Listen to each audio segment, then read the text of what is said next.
Voice, आज की आवाज। इंदौर पुलिस ने बैटरी कारोबारी के साथ हुई 1,70,000 रुपए की लूट को अंजाम देने वाली गैंग का पर्दाफाश करते हुए 8 बदमाशों को गिरफ्तार किया है। पुलिस ने आरोपियों के कब्जे से लूटी हुई राशि 1,40,000 रुपए और वारदात में प्रयुक्त 3 बाइक, 1 कार और 3 फर्जी बाइक की नंबर प्लेट बरामद की है। अब पुलिस आरोपियों से अन्य वारदातों के बारे में पूछताछ कर रही है। दरअसल जुनी इंदौर थाना क्षेत्र के माणिकबाग ब्रिज के नीचे पिछले दिनों स्कीम नंबर 71 निवासी सौम्य जैन को रात बाइक सवार बदमाशों ने उस वक्त लूटा जब वे अपनी कार से घर लौट रहे थे। घटना को गंभीरता से लेते हुए एएसपी और सीएसपी ने रावजी बाजार भंवरकुआ थाने के सिपाहियों की टीम बनाई और कई दिनों तक कई किलोमीटर के सीसीटीवी फुटेज खंगाले। मंगलवार को इंदौर से 5 आरोपी और नागपुर से 3 आरोपियों को गिरफ्तार किया गया। 2 सितंबर को शाम को 6 साढ़े 6 बजे के बीच थाना प्रभारी जूनी इंदौर को फरियादी सौम्य जैन के द्वारा सूचित किया गया था कि वह अपनी गाड़ी से घर जा रहे थे।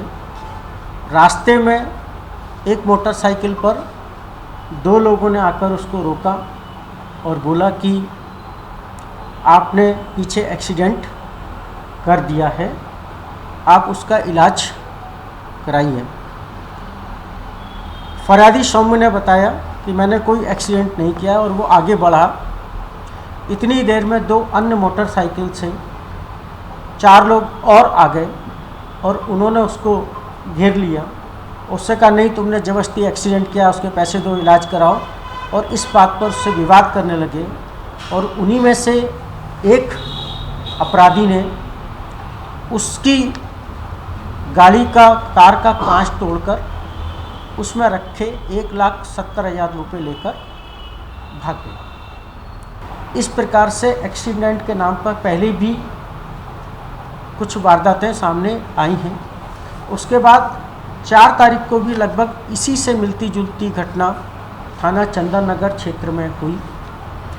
तो दोनों ही घटनाओं के आसपास के कई किलोमीटर के सीसीटीवी फुटेज दिखवाए। तब एक सीसीटीवी फुटेज में उन गाड़ियों का नंबर दिखाई दिया।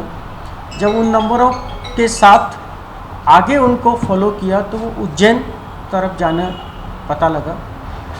उज्जैन में एक टीम भेजी, सीएसपी और उनकी साइबर टीम लगातार उज्जैन तथा उज्जैन से आगे भी उसको फॉलो करी। बाद में भोपाल तरफ, सीहोर तरफ भी वो मोटरसाइकिलें जाना पता लगी। लगातार पीछा करते हुए इंदौर पुलिस ने अन्य जिलों के पुलिस अधिकारियों को भी आरोपियों के बारे में सूचना दे दी है ताकि वह इस प्रकार की घटना हुई तो पता लगा सके। साथ ही आरोपियों से इंदौर के चंदन नगर में इसी तरह की हुई वारदात के बारे में पूछताछ कर रही है। साथ ही आरोपियों को पकड़ने वाली पुलिस टीम को एसपी ने 10,000 रुपए का इनाम देने की घोषणा की है। उन मोटरसाइकिलों के साथ मोटरसाइकिल सवार व्यक्तियों को पकड़ा, उनसे बातचीत की।